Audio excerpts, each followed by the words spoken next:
Good morning, guys, and welcome to my messy studio slash nursery. I am just getting started on work for the day. It's about 8 o'clock. And today I am hoping to work on some portfolio projects. I need to do some filming, and then I also need to photograph my stickers that finally came in, or I shouldn't say finally, the printing company got them in right on time, but I took my sweet time in making them. So I got 3 different designs, this grilled cheese, and this soft serve ice cream cone, and the strawberries.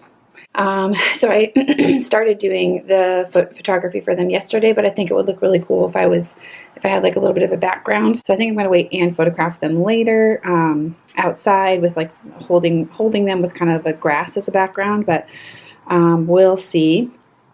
And probably by the time you guys see this video, these will be listed in my Etsy shop, so I will put the link in the description box.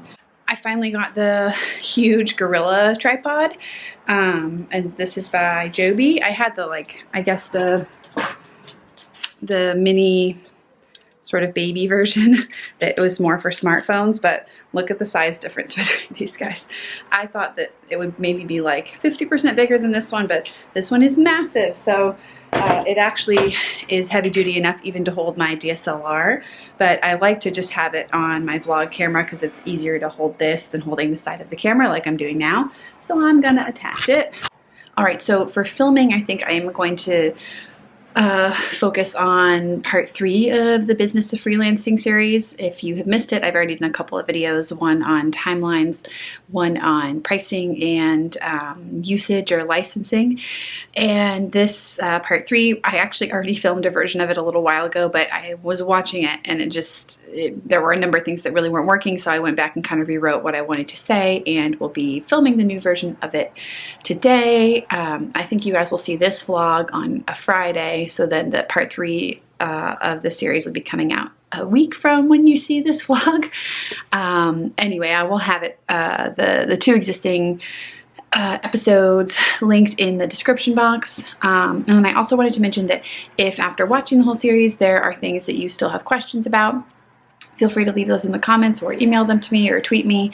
And I will do my best to answer as much of what I can. As much as I can of the questions. Anyway, the one area that I will just warn you in advance that I'm not going to address is taxes. And I've had a couple of people ask about that, and the honest answer is just that I don't understand it myself. So I have somebody else who does it for me and who understands all of the ins and outs. And if you are working full-time and freelance, that might be a good thing to consider because it can be pretty complicated. So yeah, don't send me your tax questions. And I think that's it, and I'm going to get started with filming.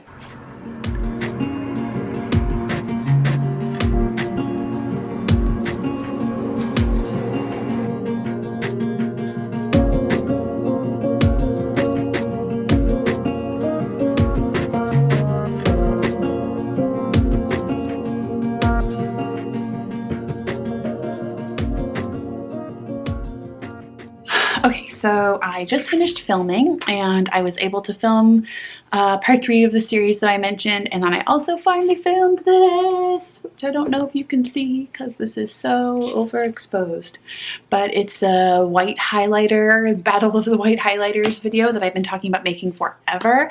So I'm really excited about it, and it feels like a very nerdy video to make because I have done this entire chart where I ranked well, not every white highlighter obviously, but most of the ones that you guys mentioned, most of the ones that I know a lot of artists use. I have given them all numerical ratings and have chosen top highlighters in each category. I have a feeling that this video is gonna end up getting found by a lot of makeup people because of the word highlighter, but whatever, it's not that kind of highlighter. It's the kind that you use over the top of mixed media. Oh my gosh, what do you think of my glasses, by the way? Anyway, yes, so that video will be going live soon. And now I think I do have some client emails to do, but I have just been doing so much like business development stuff lately, like working on new products and updating my portfolio and putting together proposals. And I'm just realizing that that kind of stuff really drains me. So I can't remember if I've talked about this in a vlog before, but I wear an activity tracker just because I am sitting all day when I'm working, and it's just really helpful to motivate me to try to walk either before work or after work. And you know, I want to stay healthy. So yeah, I use the activity tracker, but this one is really interesting. It has I've been using it for a few months now. It was Eric's Christmas gift to me, and it has what do you call that? Stress tracking. So it gives you like a numerical stress score for every day. And it's crazy, guys. The days where I am just painting all day and not worrying about anything else, just focusing on making work, even if it's client work, my stress level is so low. It's like 19, and this is out of 100 or something. But for me, basically a low stress level would be like below 20, and then a high one is above 40. So the stress levels on the days that I'm painting and only doing art are super low. And then on the days when I'm doing like making my newsletter or updating my portfolio or putting together client proposals and pricing quotes and all that stuff, the stress level is like 45 and above. And it's so wild because I could have told you like, oh yeah, I don't really like doing that stuff, but I never would have guessed it made that much of an impact. So overall, I'm trying to balance the time that the days that I spend more time making artwork versus the days that I spend more time doing the business side of illustration, just to try to keep my stress level nice and low. So yeah, I think with that, on that note, I'm gonna switch to doing a little bit of painting. I might actually work a little bit on this piece. Wow, the exposure.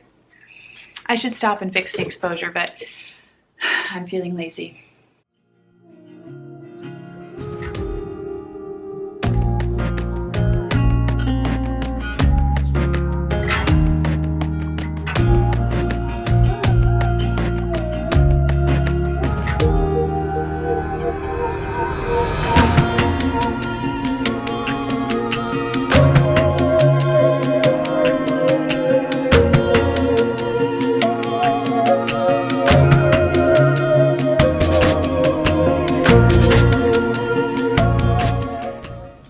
So I am downstairs now. It is about 1 o'clock. I've just had some lunch and have finished photographing the stickers and postcard packs. I decided to actually just do them on the table because it has a nice marble top, and I've used that as the background for some things already on my Etsy shop. So I just want to try to stay consistent. So I think I'm doing that rather than photographing them outside. Yeah, what else is going on? Penelope is napping. She'll probably be down until about 2:30, so I'm just gonna keep on working until then since the babysitter is gone for the day. Yeah, so I'm going to transition to editing the Etsy images. Oh my gosh, sorry guys. Exposure is crazy in this vlog. I am gonna switch to editing the images and gonna try to make myself do a few client emails, and that will probably be about what I get done today. In terms of personal stuff, I probably will try to go to the gym later, maybe for a walk, and probably also to the grocery store. So we'll see if I check in again, and depending on how much footage I have, I might film more tomorrow. We'll see. So it's the next day. I am in the studio and getting ready to wrap up this vlog soon, so that I can edit and have it published tomorrow. But before I do that, I wanted to show you guys a couple of things. All right, oh, I should turn around. Anyway, I just am doing a few Etsy orders that are going to ship out tomorrow, and I thought I would show you what is going in them. So this is one that this was a custom print. It's a piece that I don't usually offer as a print, but somebody wanted it as a gift for their friend who likes to bake bread, so I'm doing that. And look at a thank you card and a business card, some of the dumplings, and then one of my carrot pieces. And then these are the new postcard and sticker packs that are going out. So this one has, I think I called this one like junk food aesthetic or something like that. We'll see how the title goes. They might change it. But yeah, it has these 4 postcards and then the 2 stickers. I'm still figuring out, I mean, I'll package them with whatever I have here for tomorrow, but I'm still figuring out how I want to package them ultimately, since I'll be hopefully sending out more and more of these. And this one is dessert aesthetic, and it's these. And then these 2 stickers.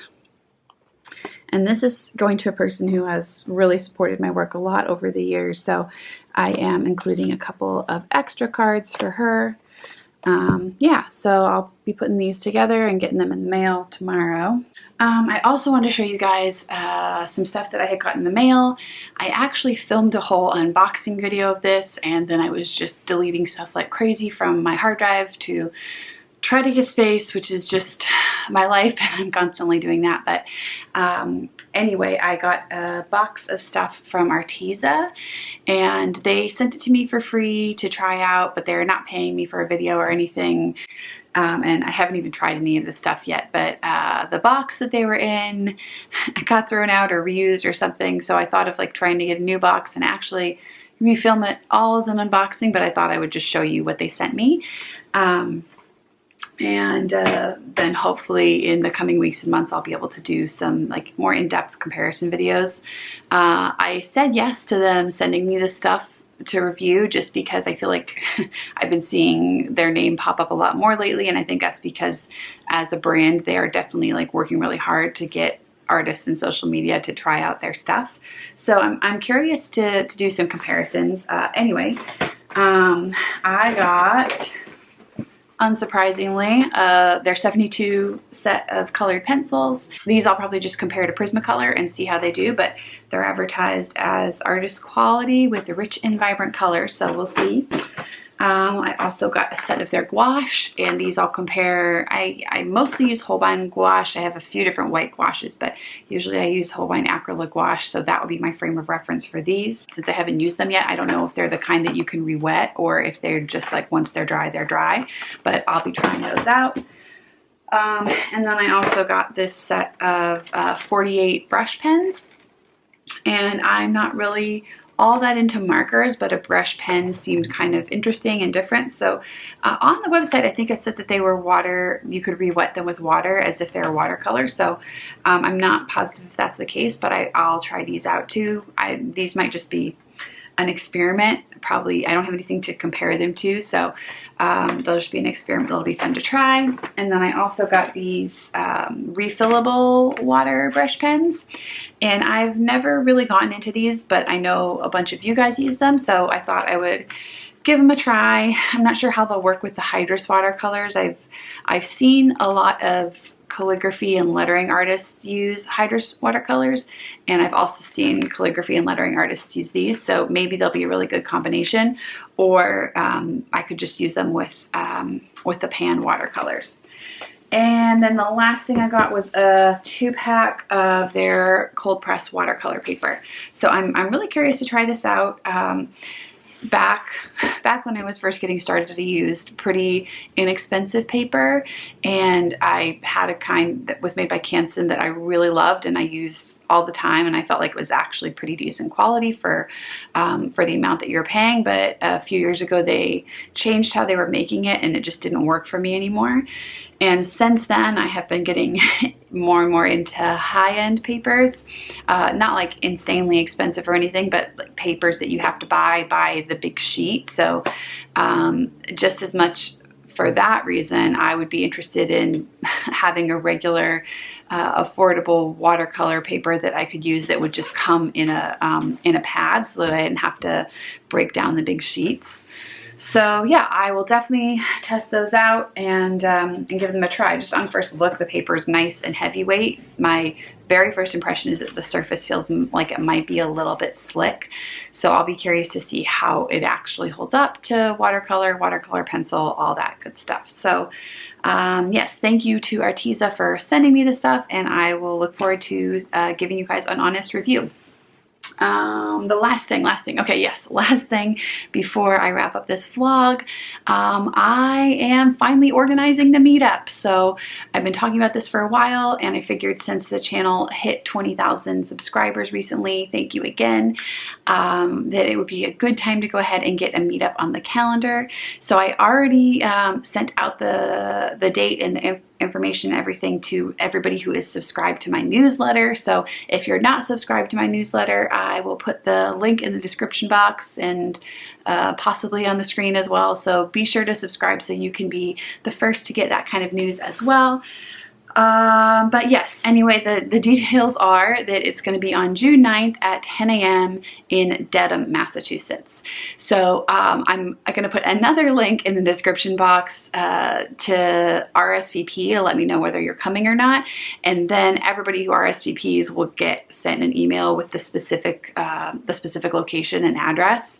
And the reason I'm doing it that way is just to make sure I have a record of everybody who's coming, like in case there's any sort of last minute change or need to change location or whatever. I just want to have some way of contacting people who are coming so that it doesn't get messy. So yeah, if you follow the link in the description box, it's just a Google form, and you just have to give me your email address and tell me whether or not you're coming, and that is it.